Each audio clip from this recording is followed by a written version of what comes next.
Hola a todos, soy Andrés Felipe Flores y bienvenidos a un nuevo video de tutorías Medicina Interna.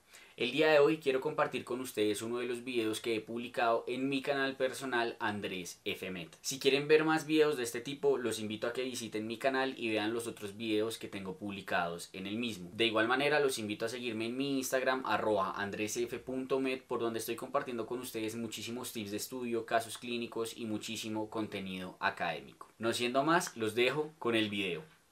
El día de hoy vamos a hablar acerca de cómo hacer una adecuada aproximación e interpretación y lectura de las guías de práctica clínica. El primer mensaje que tiene que quedar claro para poder hacer una adecuada lectura e interpretación de las guías de práctica clínica es que nunca jamás en la vida se te puede ocurrir aproximarte a una guía o tratar de leer la misma sin tener un conocimiento previo del tema. Es decir, si salió una nueva guía de tromboembolismo pulmonar, no es lógico que tú trates de estudiar a partir de la guía sin saber qué es el tromboembolismo pulmonar, cuál es la fisiopatología del mismo, cuál es la presentación clínica, entre muchas otras cosas. Así que mi primera recomendación cuando quieres leer una guía de práctica clínica es que antes conozcas al enemigo, antes conozcas el tema.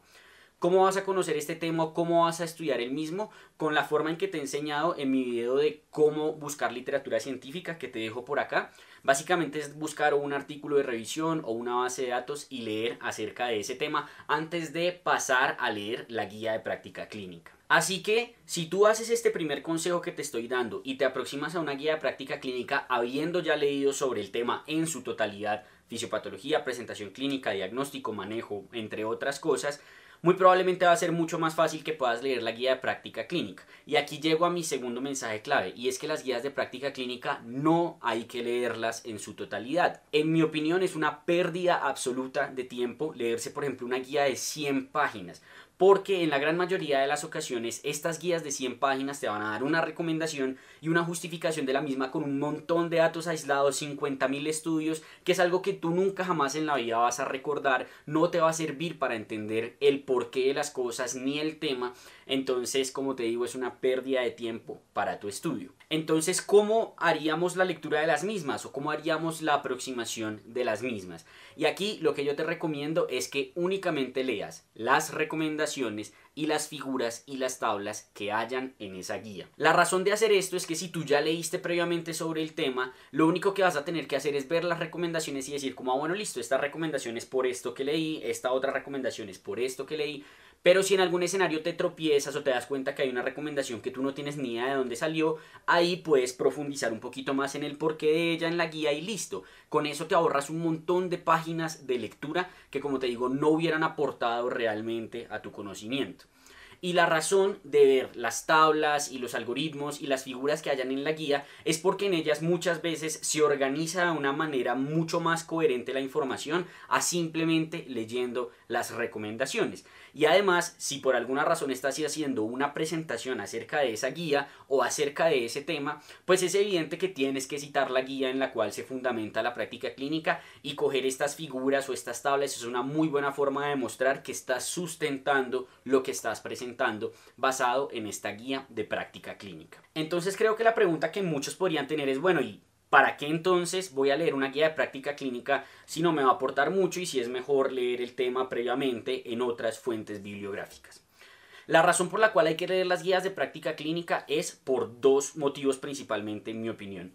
Motivo número uno, porque es una muy buena forma de consolidar y resumir todo lo que has leído. Si tú leíste todo un artículo de revisión y una base de datos sobre un tema, cuando pasas a la guía de práctica clínica y dices, listo, esto lo aplican en la clínica de esta forma, eso te ayuda a consolidar la información y a resumirla mucho mejor. Y en segundo lugar, la razón por la cual hay que leer guías de práctica clínica es porque en ellas es que se fundamenta precisamente nuestra práctica clínica. Nosotros tenemos que tener un sustento a la hora de realizar las cosas cuando somos profesionales de la salud, un sustento para pedir un examen, un sustento para hacer un diagnóstico, y ese sustento nos lo dan las guías. Así que evidentemente es importante conocer cómo son las guías de práctica clínica del país o el sitio en el cual tú estás ejerciendo, porque ellas son las que determinan cómo debes actuar tú en tu práctica clínica. Entonces es de gran y de vital importancia conocerlas basados en esto que acabamos de mencionar. Para que no nos quedemos solo con los mensajes que les he dado y como muchos me han pedido en muchos videos, vamos a mostrar ahora la práctica de esto. ¿Cómo haríamos, por ejemplo, si sale una nueva guía o me pusieron a estudiar un tema en el cual hay una guía y tengo que de alguna manera leer esa guía, pero con todos los consejos que yo les he dado anteriormente? Para esto vamos a hacer un ejemplo en el cual les voy a mostrar cómo leería yo la guía de infarto agudo de miocardio sin elevación del ST que salió el año pasado en el 2020 de la Sociedad Europea de Cardiología. Espero que con este ejemplo las cosas queden mucho más claras y vean como el orden lógico de cómo llegar realmente a poder interpretar y leer una guía de práctica clínica sin tener que leerla en su totalidad. Así que vamos a verlo. Entonces, pongámonos en contexto. Imagínense que ustedes están en su primera vez rotando en medicina interna y les dicen, oigan, para mañana vamos a revisar infarto sin elevación del ST. Y como siempre, uno le pregunta al doctor, doctor, ¿y de dónde puedo leer ese tema? Muy probablemente les va a decir, el año pasado salió una guía de la guía europea, de la Sociedad Europea de Cardiología, revísese esa guía. Y uno dice, bueno, listo. Entonces, para hacerlo lo más como realista posible, vamos a hacer como si yo estoy de ceros y voy a empezar a buscar la información. Entonces yo diría, listo, me dijo que buscara infarto sin elevación del ST de la Sociedad Europea, ¿cierto? Entonces uno dice en STEMI, ESC 2020 y ahí está. Entonces uno diría, bueno, listo, descarguémosla a ver y muy probablemente si ustedes no se han visto este video que acabamos de explicar, dirían como, bueno, me voy a leer toda la guía para llegar súper bien a la revisión. Y cuando se dan cuenta, uy, 79 páginas de guía y la revisión es mañana, son las 8 de la noche y no sé, si ustedes se acuestan después de las 11 no funcionan. Entonces uno dice, en 3 horas, ¿será que me alcanzo a leer esto, hacer un resumen, poder llegar bien preparado? Muy probablemente no. Y como les dije, no es necesario leerse estas 79 páginas. Entonces, ¿qué es lo que uno haría? Uno buscaría o un artículo de revisión o una base de datos. Entonces, personalmente lo que yo intentaría o lo que yo creo es que uno puede utilizar dos términos para buscar revisiones. Acute Coronary Syndrome, síndrome coronario agudo o infarto sin elevación del ST. Entonces, busquemos primero Acute Coronary Syndrome, JAMA, ¿cierto? Y vemos si hay algo en el JAMA. Aquí dice colecciones, eso no parece tener nada. Este de pronto me sirva porque es como de si este paciente tiene dolor torácico, tiene una posibilidad de tener un síndrome coronario agudo, que esas series siempre son buenas, pero de resto no veo nada más. Entonces busquemos ahora New England Journal of Medicine, a ver qué nos sale. Y en New England nos sale este del 2017, parece un review, puede que nos sirva. Busquemos después Lancet y dice Acute Coronary Syndrome Lancet 90.999. Muy probablemente no sirva. 2020 en pacientes ancianos no me sirve porque necesito leer algo general para mi revisión de mañana. Entonces, listo, no sirvió Lancet. Busquemos ahora Nature. Y cuando busco en Nature dice Acute Coronary Syndrome, Nature Reviews Cardiology. Puede que me sirva, vamos a ver qué sale ahí. Y pareciera que nada más, ¿cierto?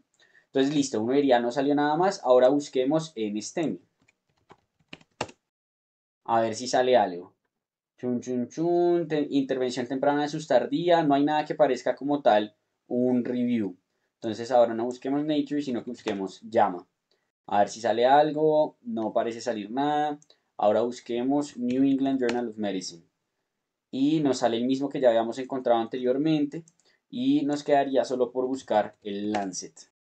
Y bueno, dice aquí manejo de en otros pacientes, pero bueno, de entrada hasta ahí pareciera que lo que encontramos fue tal vez estos tres artículos. Si ustedes quieren ir más allá, podrían buscar en PubMed, pero yo creo que con lo que tenemos es más que suficiente.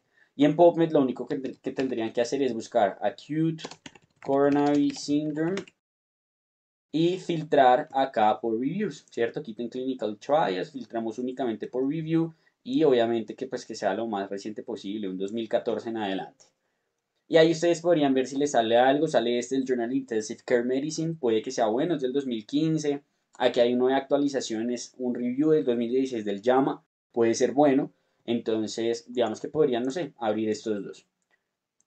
Y ya, lo que harían después con esto sería únicamente buscarlos en Sci-Hub y ver qué puede salir. Yo creo que quizá el mejor que hay, solo por nombre, pensaría que podría ser este del New England. Entonces ustedes lo ponen acá, abren Sci-Hub y vamos a ver si Sci-Hub nos lo deja descargar. Y vean que sí, Sci-Hub nos lo deja descargar. 12 páginas, la cosa cambia, ¿cierto? Y miren, factores de riesgo, manejo inicial, aparentemente aquí está todo. Me están hablando de todo, incluyendo el infarto sin elevación del ST. Muy probablemente sea algo que me sirva bastante.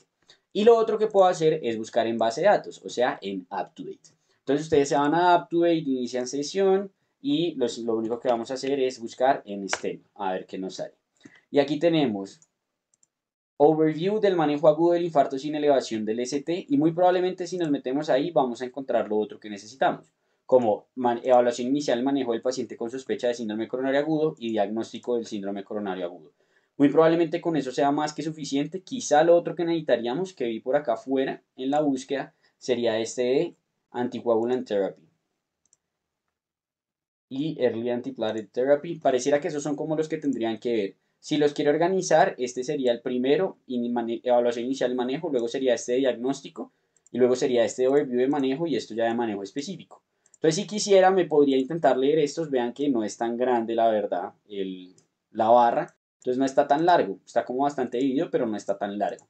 Entonces, ¿qué haría yo? O me leería el review del New England o me leería la base de datos. Personalmente, amo UpToDate. Yo me leería UpToDate por lo menos estos 3 artículos, hasta Overview of the Acute Management. Y una vez ustedes se han leído esto y hacen su resumen, así como yo les enseñé en mi presentación de cómo hacer resúmenes, me iría a la guía, y en la guía lo único que haría sería buscar las recomendaciones y las tablas. Entonces, venga, me acerco un poquito más lejos, como ahí. Entonces, mire, what's new, a ver si hay algo nuevo diferente a lo que leí. Entonces dicen, vean, diagnóstico, esto es nuevo, que ahora utilizar un algoritmo de 0 y 1 hora, y yo como, de pronto había leído en el del New England que el algoritmo antes era 0 y 3 horas, que es lo que decía la guía anterior. Estratificación del riesgo, manejo antitrombótico, que dicen no se recomienda el uso de P2Y12 de entrada, y yo, uy, ¿cómo así? De pronto en el del New England decía eso, porque esto es nuevo de esta guía, o de pronto si me hubiera dado cuenta en UpToDate, que yo creo que en UpToDate sí ya debe estar actualizado. Y aquí está todo lo nuevo, ¿cierto? Y les hablan de los cambios, entonces uno puede leer esto, con eso ya se da una idea de lo nuevo, y quizá incluso si ustedes quieren a su revisión, solo se podrían ir con esto y con la lectura de la base de datos. Muy probablemente con eso les vaya bien y no leyeron la guía. Ahora, si ustedes siguen leyendo la guía, lo que yo les recomendaría sería ver las tablas, ¿cierto? Y lo que dicen las descripciones de las figuras y de las tablas. Aquí está lo de cómo hacer dependiendo de si uno tiene un ensayo de alta sensibilidad o no de troponinas. Aquí la importancia de alta sensibilidad de troponinas. Leería únicamente las tablas, las figuras. Aquí me están diciendo esto. Miren esta que es como un resumen de todo. Y aquí están las recomendaciones. Entonces dice, se recomienda en el diagnóstico tomar tales cosas, o se recomienda medir troponinas en tales escenarios, etcétera. Entonces, yo creo que con eso sería más que suficiente, y simplemente revisando eso por encima, más lo que ustedes leyeron, muy probablemente les vaya muy bien en su revisión. Muy probablemente con esto sea más que suficiente para la lectura de esta guía. Y fíjense que no hay que leerse todas las tablas. Esta quizás es uno de los algoritmos más importantes, uno se daría cuenta. Uno como que al final va cogiendo la práctica de cuáles importan tanto y cuáles no. Por ejemplo, este muy probablemente no importa porque es un montón de artículos. Pues por lo menos para una lectura rápida y entender qué es lo que nos están diciendo acá, o qué es lo que nos quiere decir esta guía en términos de recomendaciones.